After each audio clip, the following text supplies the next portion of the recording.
Lee Summit is your destination for big city vibes and small town charm. Head to the downtown Lee Summit Farmers Market, where local meets fresh. Then grab a cup of coffee and discover a variety of shops and boutiques just around the corner.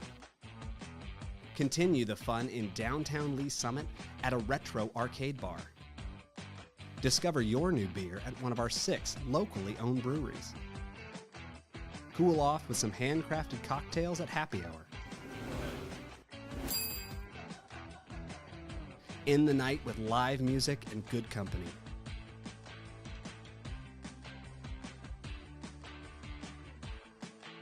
Lee Summit, Missouri. Hello, Lee Summit. I'm Laura, and this is your flash briefing for the week of February 10th. City Council will meet for regular session Tuesday night at 6 in Council Chambers and City Hall. Meetings are open to the public or watch live on the city's YouTube channel. If you can't watch, catch the recorded meeting on demand on the YouTube channel or by subscribing to the Council Debrief newsletter, which breaks down 3 to 4 key agenda items. Subscribe at cityofls.net. Take Time to Be Kind Week is February 10th through the 15th, and it is 1 week devoted to random and purposeful acts of kindness throughout the Lee Summit community. Community members, students, and businesses are encouraged to participate. The Human Relations Commission will host 2 activities in the City Hall lobby throughout the week. The public is asked to share their acts of kindness on social media using hashtag LSKindness. Learn more at lskindness.net. Some road news. Northwest Commerce Drive between Northwest Main Street and Northeast Tudor Road will close on February 10th and will remain closed through early May for development-related construction. The area on Southwest 2nd Street between Southwest Noel and Southwest Market Street closed for manhole repair. It has been extended until February 17th. For more information, visit cityofls.net. And a reminder, city facilities will be closed Monday, February 17th for President's Day. Thanks for listening and have a great week.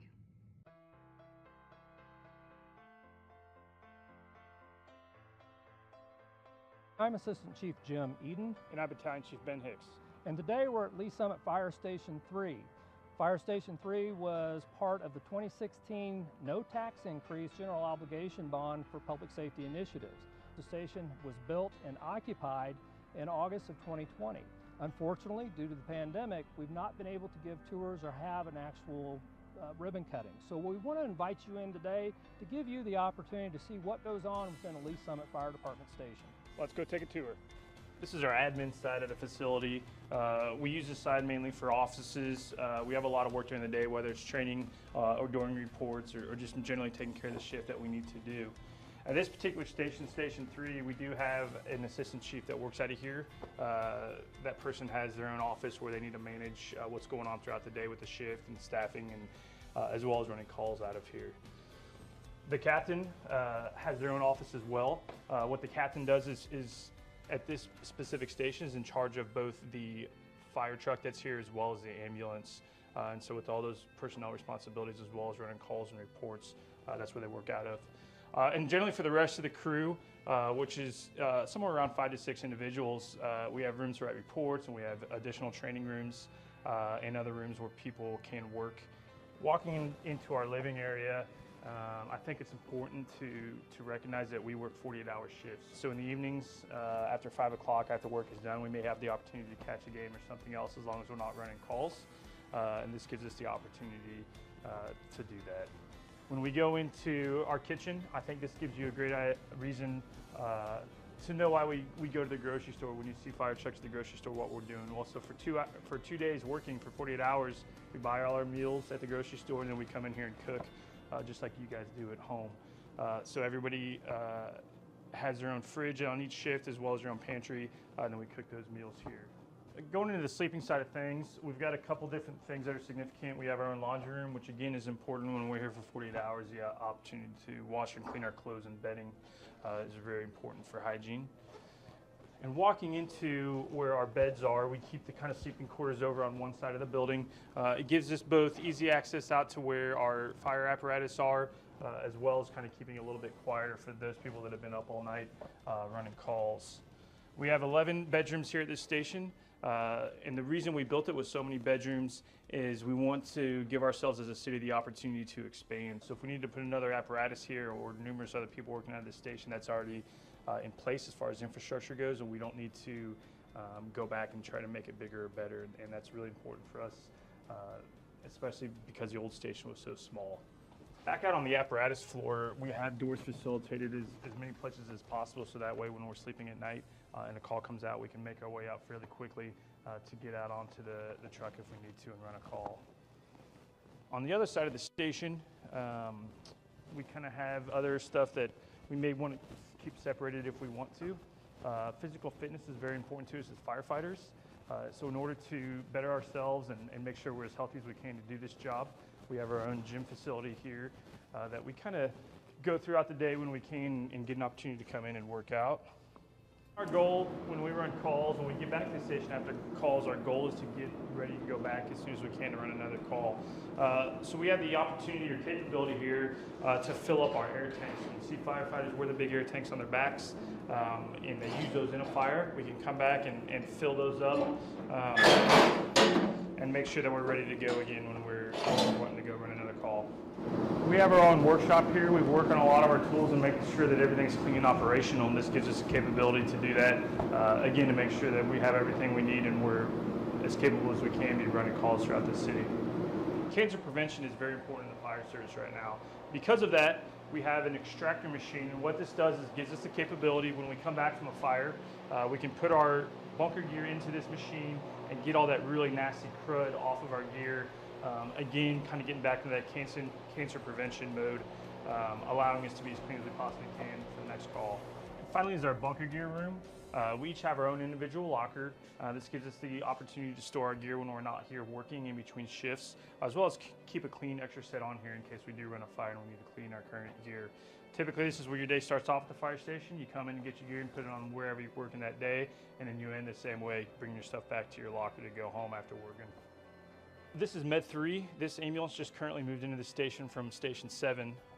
Station 3, since we've had it built, has turned into one of our busiest stations in the city. Therefore, we wanted to provide the best care and the closest unit as we could. So we moved one of our ambulances up, and this became Med 3 for this particular instance. Out of this station, we also have Pumper 3.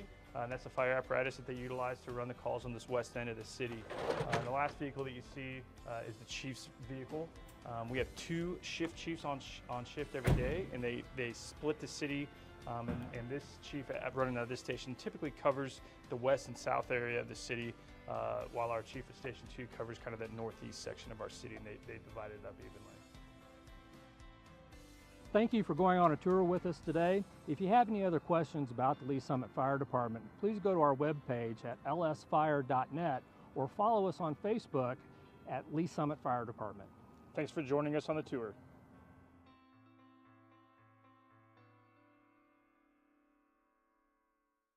Have you ever been driving around Lee Summit and wondered what's that going to be? What's being built there? Wow, that went up fast. The Development Minute is here to help, highlighting some of the newest projects in Lee Summit, Missouri.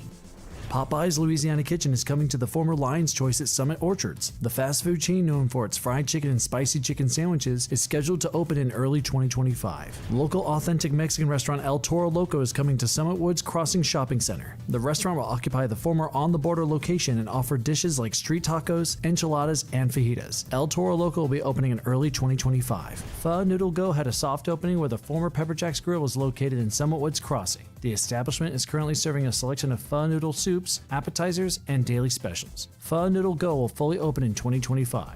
The Quick Trip located at 1001 Southwest Blue Parkway has begun its redevelopment. The squeaky clean car wash is being demolished to accommodate a new 5,300 square foot QT building and a planned phased rebuild. The current location will remain open during construction.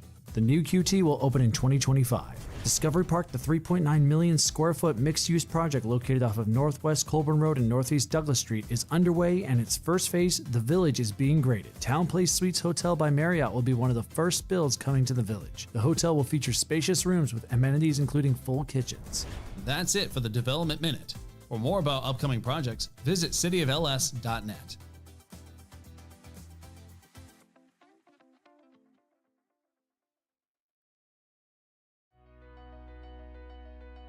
I really love living in our historic downtown.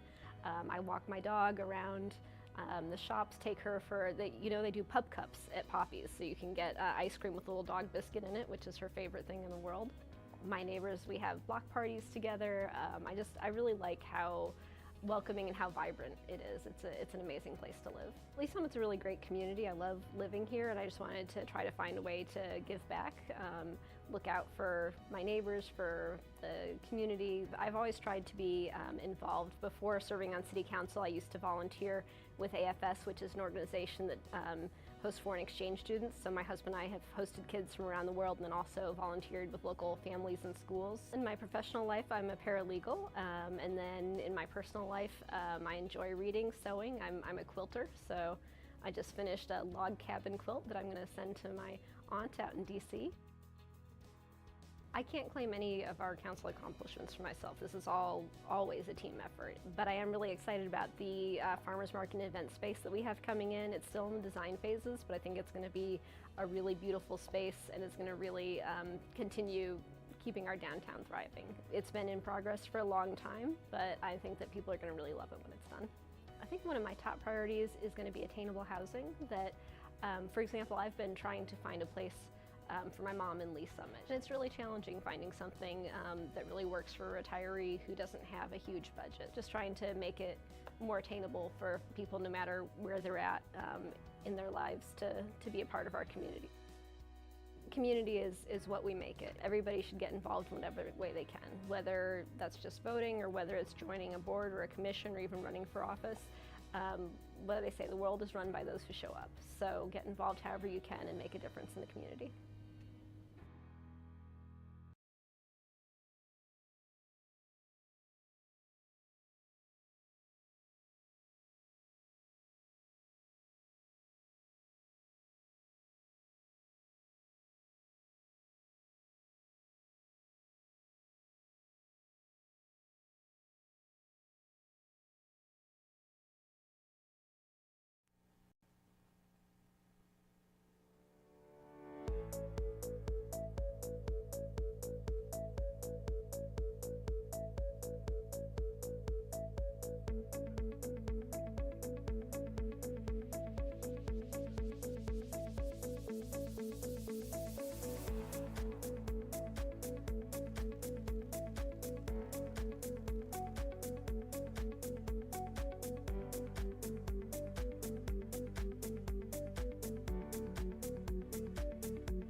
I'd like to call to order the Public Works Committee meeting Monday, February 10th, 2025.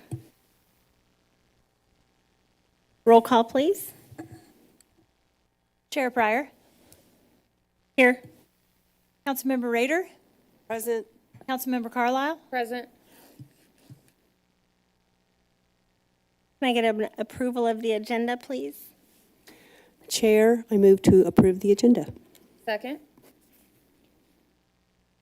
I have a motion and a second. May I please get a roll call? Okay, Chair Pryor. Aye. Councilmember Rader.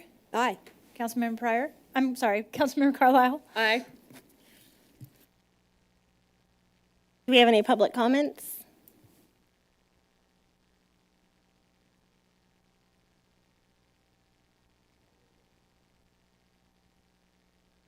Thank you. May I please get an approval of the January 13th, 2025 Public Works Committee action letter? Chair, I would move to approve the January 13th, 2025 Public Works Committee action letter. Second. May I please get a roll call? Chair Pryor. Aye. And Councilmember Rader. Aye. And Councilmember Carlisle. Aye. Thank you. Our first item of business is 2025-6712, presentation, sanitary sewer lateral lines under pavement in the right-of-way. Jeff Thorne, Deputy Director, Water Utilities.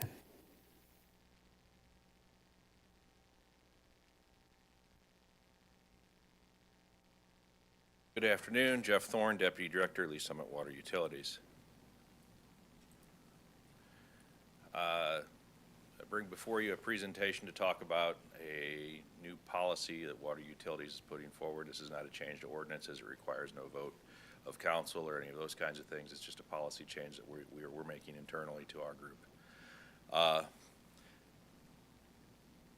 Currently, the city, as per Chapter 32 of the Code of Ordinances, the homeowner owns their sewer lateral from the sewer main back to their house specifically. So our policy has been that any issues on that sewer lateral becomes the problem of the homeowner and the property owner. They have to then repair the line and pay for that, which is all good and fine except for where it is underneath the city streets. It's significantly more costly to make repairs there for all the obvious reasons. It's more difficult. The homeowners have a problem finding contractors to perform the work, and there's potential impacts to the city's own infrastructure. So if you see here, we've got a house, we've got cleanouts, that line that runs out there is the lateral. The public sewer main may sit in the front yard in front of that house. It may sit on the other side of the street in front of the neighbor's house. It may sit in the middle of the street. Where we're proposing to do work on it would be under the street itself, where there's impact to the city's infrastructure and where they're the most cost and difficulty in the work is. So currently they're responsible for all that. The change would be that you get out there and it's underneath the street, and then they'll go through a process to show us that the line has failed. Two, it's not just a maintenance issue. It's not just blogged with grease or hair or tree roots or something like that that a plumber can just take care of. That it has to be dug up and repaired, that it's a structural collapse. So if that's the case, and most of the time if you call in a plumber to look at your lateral line, they'll provide you a video, that kind of thing. They can tell you what's going on. Then we'll come out based on a mark made out on the pavement, an application made to us, and go out during business hours and then dig that up and make a repair to it, and then repair the street back as per the city rules. Most of the other communities around us follow our current method. Independence is beginning to do some lateral line repairs. Kansas City doesn't. Johnson County and Wastewater does not. Olathe does not. But we think it's of importance both to us and to the citizens to do this. We also think that we should still be recommending that folks get insurance on their service lines, okay? For the failures that happen in their own yard or areas that we aren't going to do repairs on. That will help protect the homeowners in those cases still. But what we do find is that most of those policies won't cover the cost it would take to dig up out in the road anyway. So we figure if we slide in at that point, that would be a good spot for us to make sure that everybody is protected. It's also levels the playing field, if you will. If your house is on the opposite side of the street from where the sewer main lays, you have more risk than if you're on the same side, right? In this case, that we can level up that playing field as a city by taking care of where it is under the street. So we've created a policy to enable repair of the sanitary sewer laterals requiring that excavation in the street and the right-of-way. For now, it's for single-family attached and detached owner-occupied. We're not looking to do it for investment properties. I'm not looking to do it on commercial properties and that kind of stuff at this time. What we're looking at is the person living at home has the hydrant, living in a home has the main that goes out to the lateral goes out to the main and has a problem under the road. And we're trying to solve that problem for those folks. Once again, we're going to continue recommending private insurance policies, try to provide education to on the companies that do it. There's several that offer it, and even some of your own homeowners policies will offer it as an additional rider.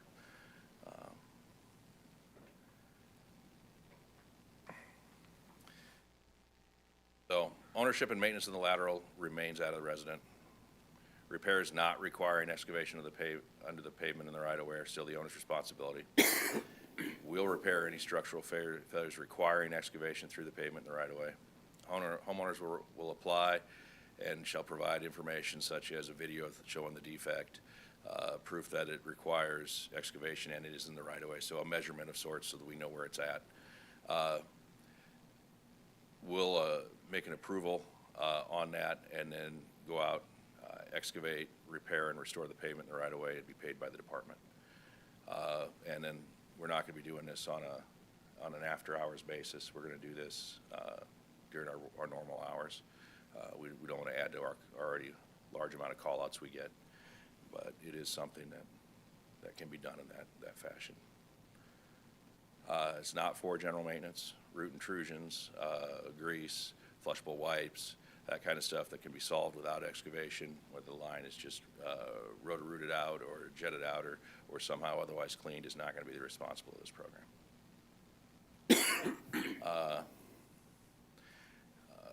Like I said, this is something that we brought up through our Water Utility Advisory Board.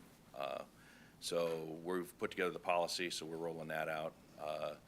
We're just going to start at this budget year with what we've got in some of our excavation funds. We'll budget $120,000 this coming year to cover the cost of it based on how many right-of-way permits we had and how many that we thought were tied to digging in the right-of-way with sewer and that kind of stuff, so how we estimated that. Track the cost in that for a year and then revisit it and see how it's doing. So this is kind of a pilot program for us, but that's what we're planning to roll out, and that's what we're doing. Do you guys have any questions on that? Councilmember Rader? Thank you, Chair. So Jeff, right now, does Water Utilities have, I mean, do you guys, you've got your own kind of website thing going on, right? Or is it just part of the city? It's part of the city. It's part of the cities. We got our own Okay, webpage. so like education. So I know we're all big about trying to educate the public all the time. So are you putting that out somewhere so that people will understand, here's what we're doing and? We're going to post out the lateral program and put actually an access point through that. So there'll be an application for them to fill out. So a lot of times we'll get a call on a sewer backup and then we'll go out there, and what we do is we make sure right now that our line is flowing. So we'll go to the manhole upstream of the connection, the manhole downstream, and make sure water's flowing through. If water's flowing through at both those points, there's no blockage on our line in the middle, right? In extreme cases, we may bring in a camera crew and camera the line just to make sure it isn't an issue on our line if we're unsure. And then if it isn't us, then we're like, well, you're going to need a plumber. We're out. in that case, we'll still do that because we'll still want to know what's going on in that line. We don't go into the houses and we don't have a camera to go down the line from inside the house really very well anyway. Our equipment's all designed for mainline applications. The caveat will be the plumber goes, hey, that line is collapsed, and it's collapsed 150 feet from the house, which puts it on the road. Then it becomes, all right, provide that information back to us so that we can look at it and we'll get something scheduled to go out and make a repair. So it'll look like that. And then we'll put it probably in some bill inserts. Maybe we'll do something through creative services. We're talking about how we roll that out so people know it exists. That's a great idea. And then you say you've got 120,000 budgeted. How many applicants typically do you have a year? Do you know off the top of your head? Well, this will be the first year that we're doing the actual repairs, so I don't know that, but we based it on the last 3 years where we had calls for sewer backup, and maybe not all of them call us, but also what we saw for like right-of-way permits that we could tie to that. So they came to the city and said, hey, we're going to be digging in the right-of-way to fix a failed lateral. So we looked at that, and that's how we budgeted around it. And I can't remember exactly what the number was, but we looked at a certain amount of hours per dig and budgeted out to 120,000. Okay, well, thank you. Thank you for the presentation. Thanks, Chair. You have any questions? No? I have a couple of questions. I'm glad to see this, actually. But I was wondering, does the city have, and I don't know if you can even recommend anyone, but do you guys have a list of insurance carriers that actually cover sanitary sewer? Because I know I've called a few, and there's a lot of insurance companies that don't offer that type of insurance. A company called HomeServe, American Water Resources are both that are specifics to service line stuff. I can't recommend any one or the others. I just know those are some because they talk to us and say, hey, Okay. they want to partner with us. They want to put it on our letterhead. They want to do things like that, which we're a little hesitant in doing. But they exist and they do that kind of work. Kansas City does do it that way. I just have always been hesitant to do that. Kind of puts our reputation in the hands of somebody else. Especially insurance companies. I don't know that that's ever a good idea. But, all right, well, thank you so much. You bet.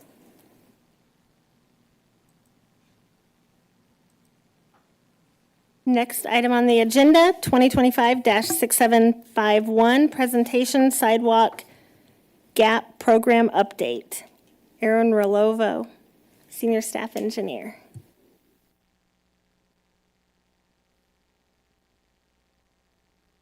Staff engineer.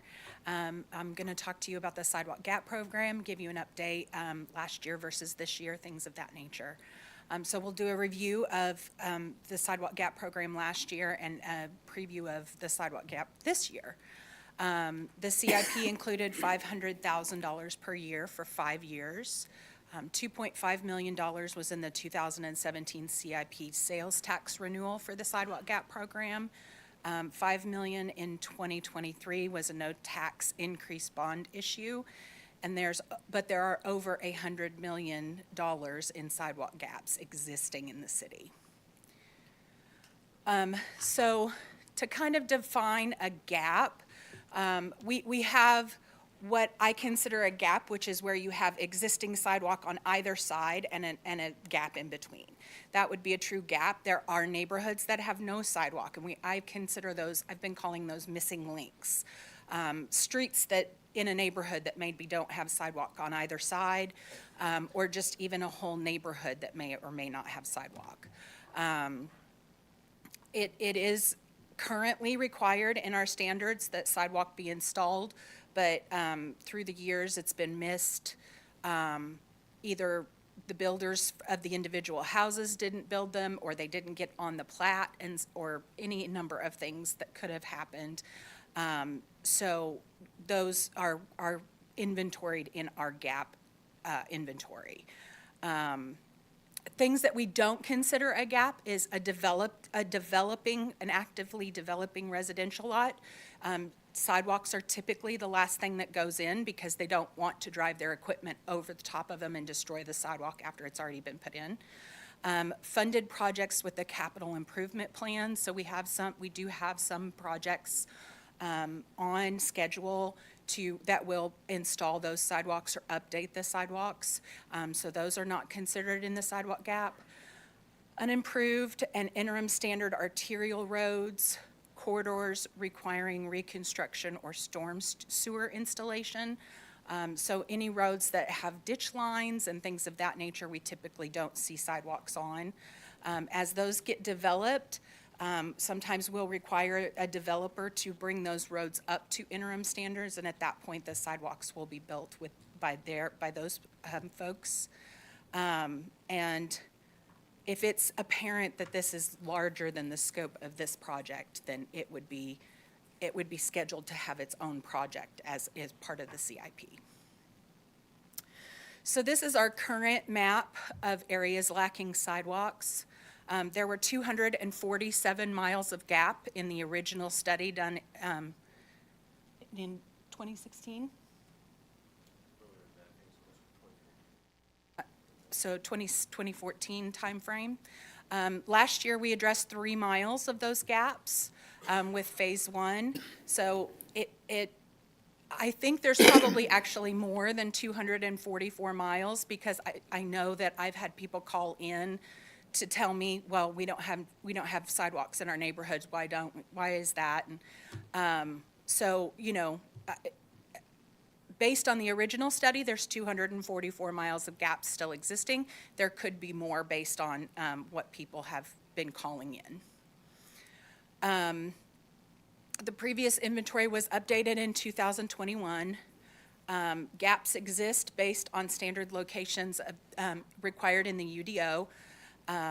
It is limited to public streets. We do not address sidewalks on private streets at all. Citizens do call in and report gaps and make requests. And new construction is assumed to comply. So phase 1, we put in 20,137 linear feet, or 3.18 miles of sidewalk. We put in an estimated 94 new ADA curb ramps, and the total project cost over $2.2 million. So there are various there's various ways that gaps can be addressed. Sidewalks are included in all capital projects. There's minor sidewalk and ramp construction that's done with our curb program. They will address some of the issues that are out there. There are some sidewalks that are addressed by our maintenance group. They'll have little stretches where they will sometimes fill in gaps, but when they're maintaining the sidewalk that exists. And then we have the sidewalk gap program. So the prioritization of sidewalk gaps was determined by City Council. It was a very lengthy process to determine which gaps were to be addressed first. For the first phase of the project, our goal was to address kind of the low-hanging fruit sidewalks. So sidewalks that could be put in with minimal disruption to the neighborhood, that didn't have a lot of walls required or grading required or things of that nature, and that could go in fairly easy. So this was sidewalk gap phase 1. These were the areas that were addressed. And you can see it was a pretty big project. It helped to increase community connection. We had a neighborhood up north that had no sidewalks at all, and they were within half a mile of Voice Beers Elementary School. So now we have a safe route for those kids to walk to school if they want. There's a neighborhood over by Miller J. Fields that a lot of those streets didn't have sidewalks, or they had gaps in the sidewalks. Now we have a clear route for them to get to the park safely on a new sidewalk. And then we also have connectivity to surrounding community, including Lee Summit Road, which accesses the Little Blue Trail. So this is an example of how The prioritization was determined at least one side of an arterial or local street, both sides of a collector. Priority A was publicly supported areas, so within a quarter mile of a school or a park or things of that nature. And then the priorities go down: medium density, publicly opposed areas, and challenging topography areas. So this was gaps identified in the original study. 37% of them were considered low priority, 44 were considered medium priority, and 19% were considered a high priority. And this is what we're doing for Sidewalk Gap Phase 2. So as you can see, it's a much smaller project. These areas are, they have a lot of grading issues. The properties drop off quite steeply after the right-of-way line, and so that requires us to do some additional grading, some additional retaining walls in order not to make their front yards super steep where they can't mow, and it has some more engineering that is required up front before we can actually, whereas the other project, we kind of address some of these issues in the field. We're trying to address these issues in the plan sets before we get them out to the field, so it makes it a little bit easier while they're working out there. So you can see we're addressing areas along Market Street. This area over here on Lakeview Boulevard, we did, Little is the street that comes off of Lakeview Boulevard, and we only didn't do this stretch because there were some utilities in the way. So now we have the opportunity to get those utilities moved before Phase 2 comes in. And that's the case in a couple of these locations. Second Terrace had some utilities as well, and things of that nature. So, so these are just a little bit more engineering intensive, if you will. They just require a little more upfront consideration rather than just going out there, digging up the ground and putting down a sidewalk. So this is a comparison of Phase 1 versus Phase 2. As you can see, the final cost for Phase 1 was nearly $2.3 million. The estimated cost of Phase 2 is over $3.5 million. And I just gave you a sampling of some of the costs, the items that would be in the bid. That's not the entire bid. But, you know, there's a lot more upfront engineering on this. More grading in the driveways. So with, when you put a sidewalk across a driveway, it has to meet the same standards as the sidewalk has to meet. And so you have to create a flat area across the first 10 feet of the driveway. And this can cause there to be a bump if you just continued if you only did the first 10 feet and continued their driveway on as normal, there could be a bumper scraper type bump in the driveway. And so we're trying to engineer that ahead of time. We'll have profiles to show the property owners exactly what to expect and what their driveway is going to look like after we get done. But in a lot of these, because they are steeper, you have to chase it back further into the driveway in order to make a smoother transition. So that accounts for some of the cost, and then the integral retaining walls that are required. There's a lot bigger quantity of that required for this project. So, you know, it is a smaller project, but we are hopefully addressing things more on the front end rather than trying to chase it down in the field. So that's all I have, unless you have any questions. I have a couple of questions. So you mentioned schools. Yeah. Leading up to Lee Summit Elementary School, there's no sidewalk. Like right around the elementary school, there's sidewalks. The roads are tiny. A huge population of that school walks, and there's no sidewalks. The kids have to walk on the tiny streets and almost get hit, which is why I don't know, it's dangerous. How come that hasn't been a priority? Some of those gaps are kind of fall into this needs additional engineering in order to address them. And we have a limited budget per year of what we can address. So, you know, we'll be looking at those probably in phase 3 to see if those can be addressed. But, you know, there are some ditch lines that have to be evaluated, that have to be taken into consideration. There are also CIP projects currently in the works, Douglas Street, Olive and Orchard project. They're all getting sidewalks with those projects. But those don't lead to the element. I mean, like, you can go on, I guess, several roads without sidewalks, walk all the way up to Douglas, and then over to the school. I understand. But it's not, and there are a lot of parents, I mean, I know Westview's like this. I know Westview's getting addressed, but there are a lot of areas like that lead up to Westview. But I just feel like child safety would take priority over a lot of the other areas that I'm seeing. And it may be that it just wasn't addressed, it wasn't on my map. And I will have to go out and take a look at those. But again, it'll be in the third phase of the project, which once we get this one out to bid, we would start at looking at what we want to do for phase 3. Okay, do you know, when does phase 3 start? So this, phase 2 will be fiscal year 25 and 26 funds.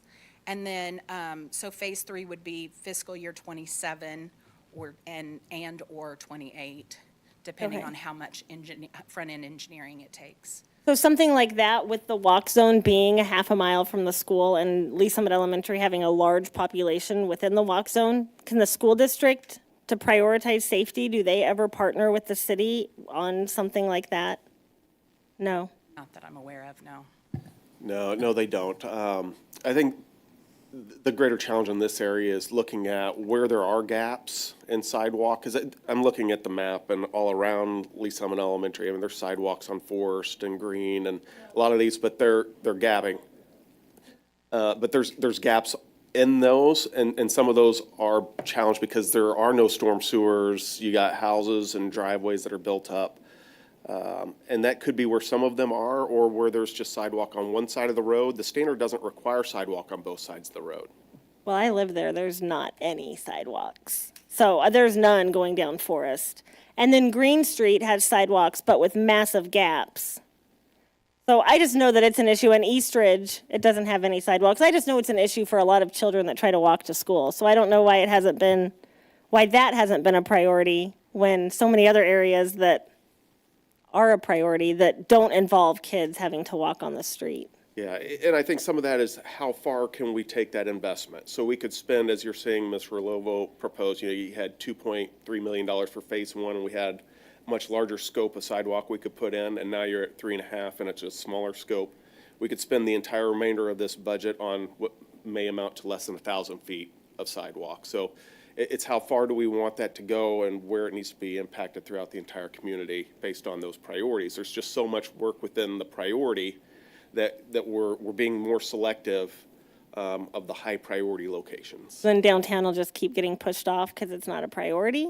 Or Well, I think you're seeing downtowns getting more sidewalks, like all of Orchard Street, Olive Street, and Orchard now that's being designed is getting new sidewalks. All of Douglas will have sidewalks built, both north and south of downtown.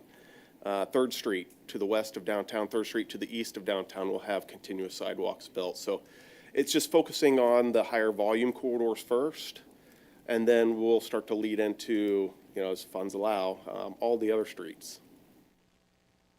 hopefully for safety of the children, they can have sidewalks soon. My kids probably won't be using them. I mean, it probably won't be while they're there, but hopefully they can, because I know it's a concern of a lot. I hear a lot from a lot of parents from in the Westview area and Lee Summit Elementary School area.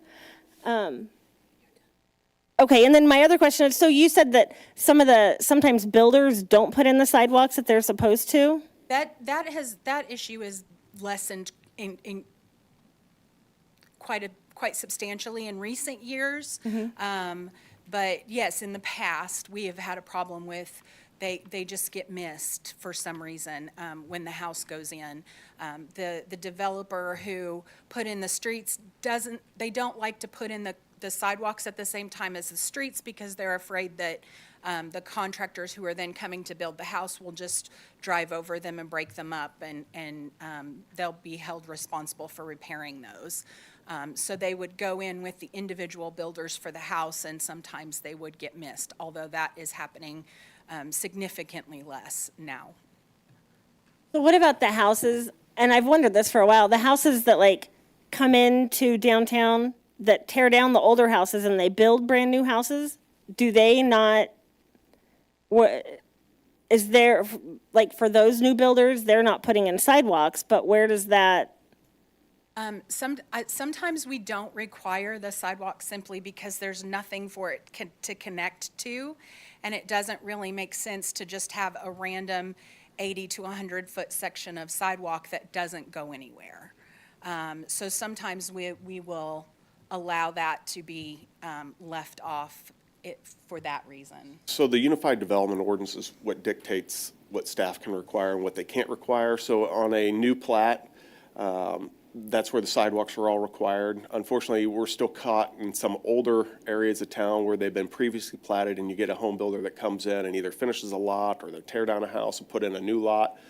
I might have my disagreements with the way it's approached, but they'll point to the plat that says, well, there was no sidewalk required back in the 50s, so it's not on the plat, I'm not building it, and our hands are kind of tied. That is one of the challenges that we face. And then there are some other areas, you know, you look back in the 80s or 90s where developers were granted, you know, waivers to sidewalk requirements, so we're catching up from a lot of that. And then there are, even now, I think we are much better about getting those sidewalks built with new subdivisions, but even then, there'll be one that slides where it may be a common area tract, and it gets deferred, and then all of a sudden a home builder's built, or they've had a subdivision sign and they didn't build the last 10 feet, and the next home builder comes in and says, well, that was on the other lot, that's not mine. And so then it just gets passed on as something that the taxpayers have to address. But I know our development services team is working diligently to try to look out for those situations to keep them from happening again. Thank you. Councilmember Rader, you had questions? Thank you, Chair. I was just going to ask you again, Michael, on when you said Orchard, Douglas, and Green, I think that you're getting when? So Olive. And Orchard are, yes. So we had already rebuilt and added sidewalks to Orchard Street east of Douglas all the way to Independence. Now west of Douglas, Orchard, and Olive all the way up to Chipman is in design. We've actually had our first neighborhood meetings a while ago, and we're in the property acquisition phase of those projects to move forward. So they're actively moving, as well as Douglas, because if you walk up and down Douglas, there's even parts where, well, we know that the sidewalk's in poor condition or there's gaps between Chipman and 2nd Street. And then we just began design on Douglas from 4th Street south, and with that project, trying to get that sidewalk gap that's across the railroad on 4th Street. Some other future projects that haven't started design are like Independence Avenue, all the way from 3rd Street north to Chipman. There's a number of gaps over in that area on sidewalk. Mm-hmm. So that's a priority project to add sidewalks. Ward Road next to Westview Elementary and parts of Blue Parkway also have sidewalk gaps. It's all in the Ward Road project between Blue Parkway all the way up to Chipman Road to provide sidewalks on both sides of that road. So this is phase 2 then? Phase 2? Are we talking about phase 2? For Ward Road. All the things you just mentioned. So all of those are funded projects. There are just various states of design. Okay. Okay. Thank you. Thanks, Chair. Thank you. Next item on the agenda, item D, 2025-6742, presentation update on Little Blue River flood risk mitigation study. George Binger.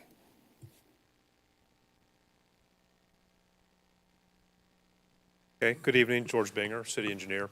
This project is one that's, in some ways, it's almost invisible because at this point it's a study that's ongoing. But what it is, it's a study partnering with the Corps of Engineers and several other communities to address some of the changes in the Little Blue watershed. So kind of look at this, the opening slide. The picture on the left is from 2017, the flooding we had up in Oak Ridge Meadows and Independence in the Little Blue. I believe it was in August of that year. And the picture on the right was from July 1st of this year. That's in the Cedar Creek watershed. So we understand that, there's some concerns. And so this, I'll kind of walk through the history of how we got here and some of the goals of the study, kind of explain the problem statement. And then part of the reason for the timing of this study is we're getting close to this tentatively selected plan, and that's where the Corps is going to go forward with that proposed plan for public meetings. So we want to kind of give you a preview to some of what will be there. So the history, the Little Blue River first started as a flood control project back in 1968, and that study was completed in 1972. That project constructed levees, did some channel improvements, and constructed Longview Lake and Blue Springs Lake. And so the Longview Lake and Dam was completed in 1985 and Blue Springs in 1988. And so some of the issues, and of course prior to that, Lake Jacomo was built by the county in 1959. So that's kind of the series in this watershed. Now, Longview and Blue Springs Lake were specifically for flood control. And of course with that comes the amenities for recreation and things of that nature. So this is an aerial photograph from 1989, shortly after the dams were put into service. I'm sorry, 1996. And you can see at this point in this area, there's no development here along the Little Blue. Either here, the Oak Ridge Meadows area, up here, where this is you get into like the old Cracker Neck Golf Club in here, and you just have the mall up here in Independence. So you can kind of see how there's not much there. So this is just a little snapshot. The watershed continues, stretches from Belton up to the Missouri River. So then, when you look at where we're at now with the new construction, you can see where a lot of this has been filled in.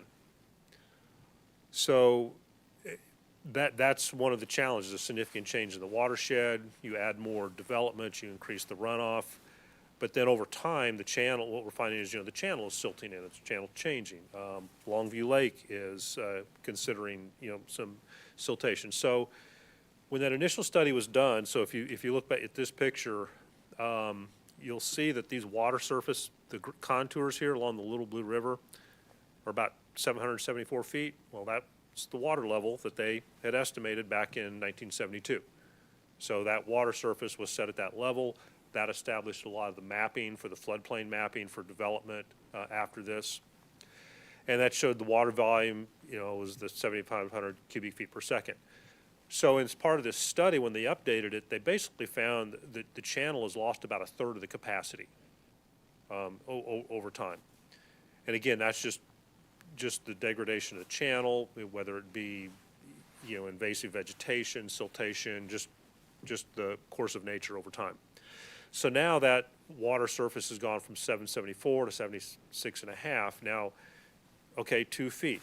So if you think in terms of Voice Spears Elementary, that school, the ground is 774 to 776. So that extra 2 feet of water puts water into the school building. If you notice, like in 2017, that was the island. That was one of the areas that wasn't inundated during that flood. The other thing is siltation. Longview Lake is reducing the capacity of the lake. So that's another element of this, is the work along Mouse Creek to do some of the environmental restoration or ecosystem restoration, and that's to slow that siltation and change flowing into the lake as that area continues to develop there. And that would, because some of that will be the PRI property in the future. Of course, we have the Eagle Creek in that area, Whispering Woods.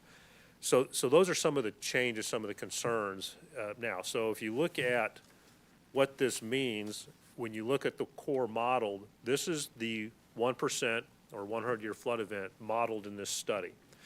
And so as you can see, a good portion here of Oak Ridge Meadows is inundated. Now, when we say inundated, this is not, 20 feet of water. This is, 2 feet. It's generally shallow flooding, but if you're talking about 2 feet above ground, now you're talking about filling basements, you've got water in buildings, so there's some substantial amount of damage. So looking at this, and part of the model, part of this study is a cost-benefit ratio, is an economic analysis of flood damage. So this is showing the future if no project is done, and if there's no project or no improvements in the area, the Corps estimated about $47 million of damage per year. Now, this is the entire watershed. It's not just this area. This is the entire watershed. So again, this includes Independence, Kansas City, Belton, Grandview. So all these communities are in this damage estimate. So that's kind of setting that cost benefit when we looked at the study. So flood risk mitigation, that's a primary purpose of this, and ecosystem restoration. Now, in the models that the Corps has done, their proposed plan would essentially eliminate most of this, what you see here in the blue, and it would basically will get the water back to the channel, how it was originally designed. So then, part of this study, it's funded, it's half funded by the federal and half funded by local agencies. So right now, the study is a 50-50 cost share. These are the agencies that are participating in the study, and of course, this started back in 2022 when council approved our participation in the study and approved funding for this study. So again, the Corps looks at, what's no change versus the cost of the study. Some of the things they looked at for construction would be bigger levees, flood walls, and we're saying flood walls, they're about 6 to 8 feet tall is what they are estimating. But those are very expensive construction projects. So when they did the cost benefit ratio, those did not really, did not fare very well. There was really, it was more beneficial to do nothing than to build these flood walls and levees. We looked at the lakes, dry detention basins, property buyouts, and then some of these ecosystem improvements. And all of this, they go through a cost benefit analysis to evaluate where we're at. So they looked at 14 different combinations of projects. The ones that you'll see on the next slide had that benefit cost ratio was well over 2. There was one they looked at, actually had, I think it was some work at the upper end in Belton was up around 5. Now, one of the things that, the Corps looks at this is, the funding. I'm going to ask you don't choke on the numbers yet for construction, because when feds throw out money for construction, it's big numbers. But by having this high of a cost-benefit ratio, there's some things that we can do as far as, we engage on the political side where Congress can change the rule and grant waivers as far as the local funding requirements. So the most favorable, the next map will show these favorable benefit cost ratios. The Mouse Creek restoration, that ecosystem plan, they looked at tree planting, they looked at lowland prairie, and they looked at wetlands. And the tree planting was the most favorable. And that's generally, with our residents here, they generally like that. People don't like wetlands and all the stuff that goes with that. But then, the prairies have a significant maintenance cost trying to maintain that. So the native tree plantings along the stream was the most economical of this. So we're looking at in March, late March, early April is when this public presentation of the proposed plan would come forth. So on the flood risk side, what we're looking at here are dry basins at several areas in this channel. So this dry basin here is number 3 is in Lee Summit, and this is along the Cedar Creek watershed. So with this, the basin, the way it's described, because it's a dry basin, they basically build the dam or the earthen dam, and they leave everything else undisturbed. So the trees, the way it's the forest, the vegetation within the basin will remain largely unchanged. There are some concerns there. There are some properties kind of very low lying that we may have to do some property buyouts to build this. So that is a consideration as part of this. Then they're looking at these additional basins here that are in Raytown and Kansas City area. And then up here along Lee Summit Road is where they're showing in this area here, a channel meander. That's basically trying to put the channel back to, the way it used to meander around. And with those benefits, it basically takes all that water out of the Oak Ridge Meadows subdivision, from what we saw. And that's what they're finding. I mean, they were actually somewhat surprised that these dry basins, worked as well as they did, and they're saying they're starting to see that happen on other projects as well. Now, so the dry basin would essentially hold water for about 24 hours. So that's the drawdown way. So then, of course, the big question is, what do they look like? Well, that's what I was describing. The trees remain. You have, you'll have the embankment here, some sort of an outlet channel, control weir, and it will be the Corps will design it as it'll be formally designed. I mean, it'll be your typical dam with the clay core and then embankment around that, 3-to-1 slopes. So they'll do that analysis. Part of the future work the Corps has to do is they have to do a dam safety analysis on all of these. So they will do a downstream analysis, a failure analysis, consequence of failure, as far as the construction of the dam. So those are things that will be forthcoming after this plan is rolled out. We get some of the public comment back on this. So kind of honing in on this Basin 3 that's in the city of Lee Summit, what you're seeing here in blue is the revised basin. The red outline was the first run at it. Of course, you can see it overlaps the Rock Island Trail. So then they came back and, okay, let's modify this structure a little bit here. And so you can see they're keeping it off the Rock Island Trail. And then you can see some area. And then this is the area where we're potentially looking at some potential buyouts, because this is it's at the bottom of the hill. It's down in this area. So again, this is the footprint of that inundation area for 24 to 48 hours.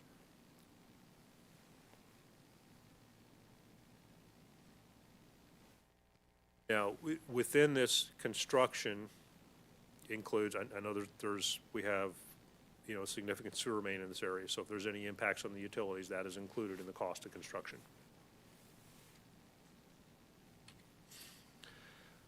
Along Mouse Creek, these are the areas where they've identified as the tree planting areas. Of course, this is the West Park that Parks Department is working on the design. And this is the Sampson Road Stormwater Bridge project that is currently under construction. The contract's been awarded. It'll be starting construction in a couple of weeks. And then coming here along this watershed, of course, you got the trail here that Parks has that comes through this area, all the way over here to Pryor Road. So those are some of the areas where they're looking at the additional tree planting. And again, all of this is within that stream buffer area where we can't develop, we limit development anyway. So again, this is an area to kind of, again, some of that habitat improvement. So what are we looking at next steps? This tentatively selected plan, again, this is more like a master plan or, conceptual plan coming forth. They're looking at, I'm sorry, I said the public meeting's in July. We were looking at probably have some here locally before that, when after this is published. Then we get to, they'll continue with that, the dam safety analyses for that, and that will get us to the end of this year. And then the Corps will have to finalize the process they work through. It's called the Chief's Report, which is basically the final report that gets sent from the Kansas City District up through the Corps of Engineers to the federal level in DC, and that will be submitted. That'll be completed in 2027. So there's still some time on this. And the idea of that is to look at the congressional funding in fall of 2028, and then now we're looking at 29 being construction. And so this is where we start looking at how can we influence the funding going forward. This is where the Corps was like, when they throw out the numbers there, they're like, we can't do this, but we have seen other agencies, get waivers or pursue waivers on this. So what are we looking at? So Mouse Creek, the initial cost estimate is about $1.5 million. The current program has a 65-35 cost share, so 35% local match, for about $600,000. Now, this local match does include real estate. So if the city already owns land for this, that goes towards that $575,000 local match. The flood risk management, that slide with the basins and channel meander, you can see it comes out to be about a, $700, $800 million project. So that puts the local match $175 million. Now, this local match is split among 7 agencies that are participating in this. Now, how that gets allocated, that's something to be discussed or that we'd have to work through in the future because, you look at Lee Summit has a significant area of watershed contributing to the issue, but Independence has the most benefit in property damage reduction. So that's something to be discussed. However, we can, through the political process and other things, we can, work with our legislators to pursue a congressional waiver. We can look at, changing the funding formula. And because of those benefit cost ratios, it will generally, have that type of favor, will be looked upon favorably higher up, at least traditionally, that's how that's been. So the other thing to consider in this is handling local matches. There's some, do we want to look at creating like a Little Blue River watershed district? Kind of like we have the Little Blue Valley Sewer District, or something of that nature. And I know one of the members who's with the city of Grandview sits on that board, and he's kind of mentioned that to the sewer district. Is this something that, now again, it's a different sort of revenue, and that's the other thing too, is long term, are we looking at some type of a watershed district or something of that nature. So those are things we have looking forward. Now, just because we sign off on the chief's report in 2027 does not commit us to this funding. It just kind of gives us a master plan to look at going forward, is what this does. So with that, I would be happy to answer any questions.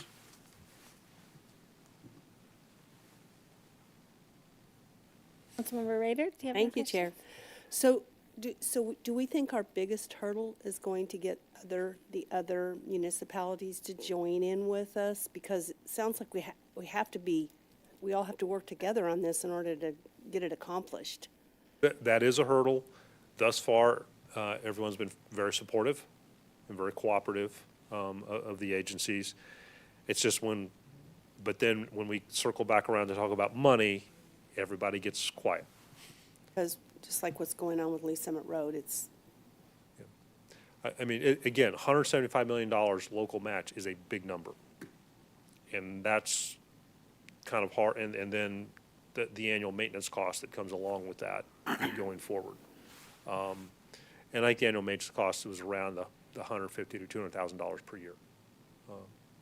There's really no way to, I don't want to use the word force, but there's really no way to encourage heavily the other municipalities to join in. I mean, it's to their benefit, absolutely, but, And see, that's the challenge is, right now it's staff that's sitting around the table from the different municipalities looking at this, and of course, we're looking at this, based on, the facts and the study and everything that's presented. It's then we have to talk to the elected officials to talk about money. And of course, budgets and things like that are a major issue. That's why I think they strongly hinted at, can we change the funding formula on the construction side? And then how do we look at some type of a regional approach on the funding? So that's, and again, it's like, it's one of those where like people see the benefit, but then it's kind of like, well, okay, Lee Summit, you're getting Mouse Creek out of the deal. What do we get? Well, you get Longview Lake. So it's just, those type of conversations to have. But like I say, thus far the communities have been fairly supportive. Thank you. That was a good presentation. Thanks, Chair. Any other questions? Thank you very much for that presentation. Next item on the agenda, item E, 2025-6753, presentation, low-pressure sewer main on Stonewood Drive. Jeff Thorne, Deputy Director, Water Utilities.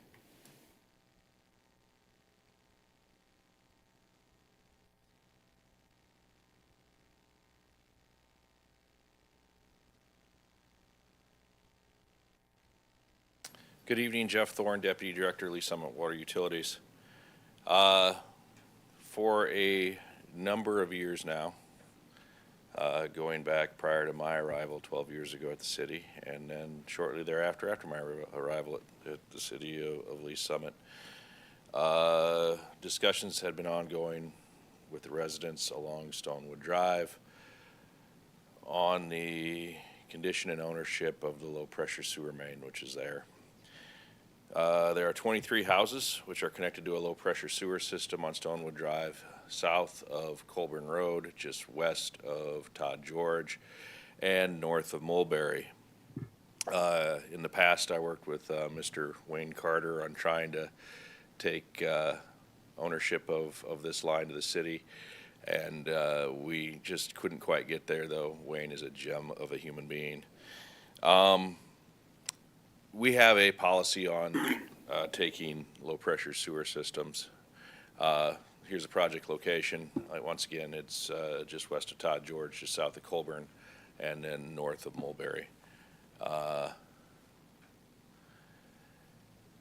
The system was built in 1993. It's covered by covenants, which says unless there is an HOA created, that the maintenance of the line, the public portion of the system, is split amongst the 23 properties.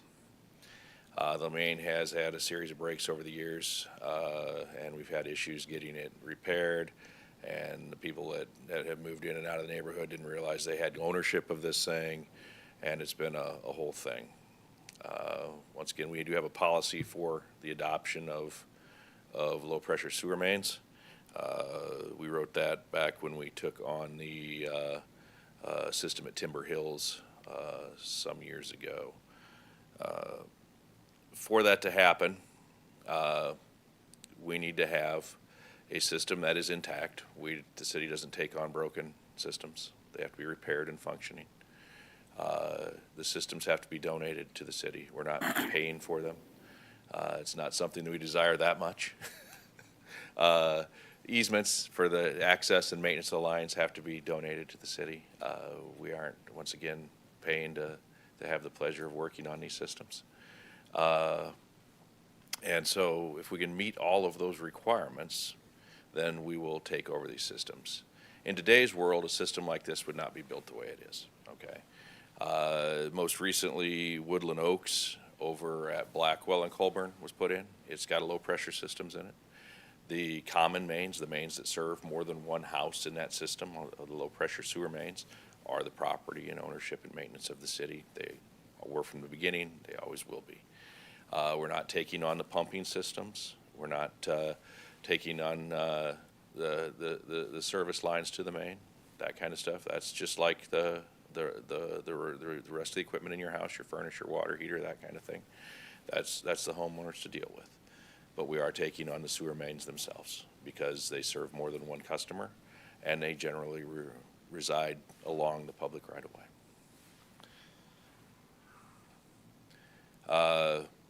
The request has to be made by the majority of the property ownership. Mr. Seth Donaldson in the Stonewood home area there, he led the charge on that and got us a petition with signatures of the majority of them. The system information we have. We did an inspection on the system and found minimal issues as it sits currently. We are going to go to the process here where we're going to be putting together a meeting with the homeowners associate group, the 23 property owners that are tied to this thing, and try to get the easements we need on the main. And then the guys that are across the street where the main doesn't reside, we still need to relinquish the ownership in the main to us. We don't want it, they don't want to be tied to it. They want to sign this, but if they choose not to, we're happy to split the cost with them. And then once the easements are filed and we accept ownership, then we'll start doing maintenance and repairs to that main as it needs. So Scott Eisen our legal department was nice enough to draft some easement language and that kind of stuff for us to go with it. Like I said, it's going to have to be donated. We aren't out there purchasing property for this, and we're only taking on the main. So currently, the request has been filed. We've done the inspection. We've created easement and ownership documents. I'm presenting this all onto you guys tonight so that you know what we're doing. If you have any questions or concerns about it, you can tell us to slow up, but we think it's a good thing to do.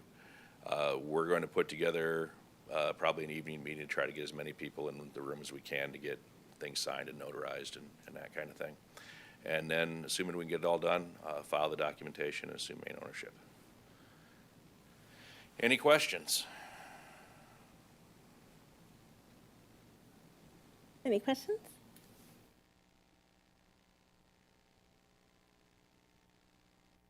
When do you anticipate having, like, all this being done? I'm hoping to get with Seth and get a meeting scheduled here in the next couple of weeks. We'll bring everybody in, assuming you guys had no major concerns about it, and bring it in and get all the easements in that sign and that kind of thing, and then we will proceed to filing and taking ownership. So. That's good. I know the homeowners in this area are ready for that, so. They have been on and off for some time. It's usually one or two holdouts that have killed That's it. what I've heard, yeah. And so we're hopeful that this time And everyone's on board this time? it sounds like it, yeah. Oh, good. Yeah, that's what Seth has been telling me, and we'll work hard to get it. Like I said, we fought it, Wayne and I fought it tooth and nail 10 years ago, and just couldn't get it over the hump. We couldn't get the last couple signatures. And Why would somebody be against this? Like, I feel like it's such Spite. a good thing. Oh, okay. Yeah. Did you say spite? Yes. Not always the best answer, but sometimes it is. I just tell you what I know. All right. I thank you for the presentation. All right. Thank you. Yes.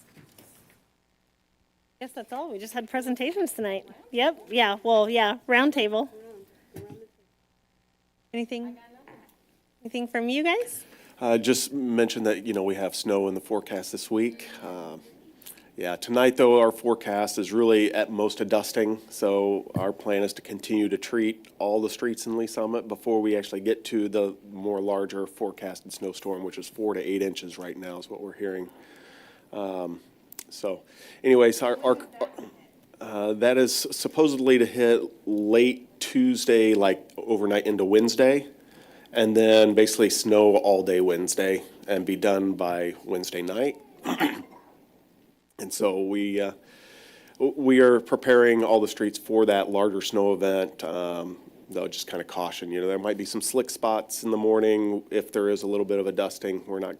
We won't be out plowing a dusting or anything.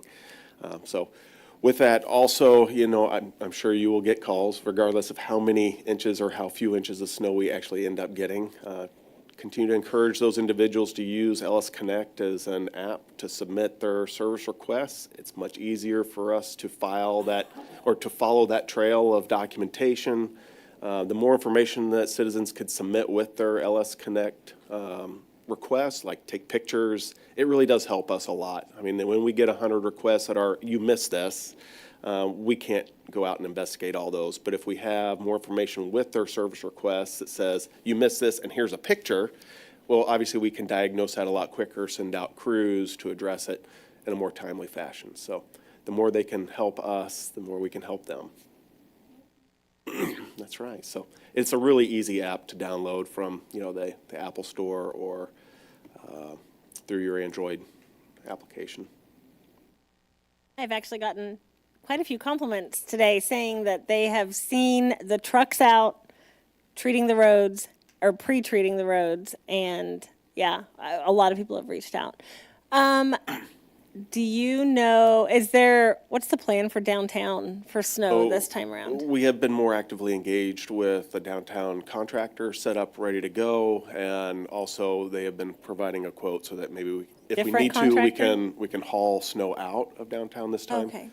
And Is it a so- different contractor? No, we only have one contractor on contract. We have not had time to prepare another RFP and issue bids, go through that process of selection. But with that, we've also now got some staff coordinated to help monitor and administer the contract, as opposed to last time, there were some assumptions made of understanding, and obviously those expectations weren't met. So we're doing a lot more due diligence this time around before the event, and we'll be doing so during the event as well. Perfect. Thank you so much. I think you guys do a great job. Appreciate that. And I guess that's it. I'd like to adjourn the meeting, right? At 5:36 p.m.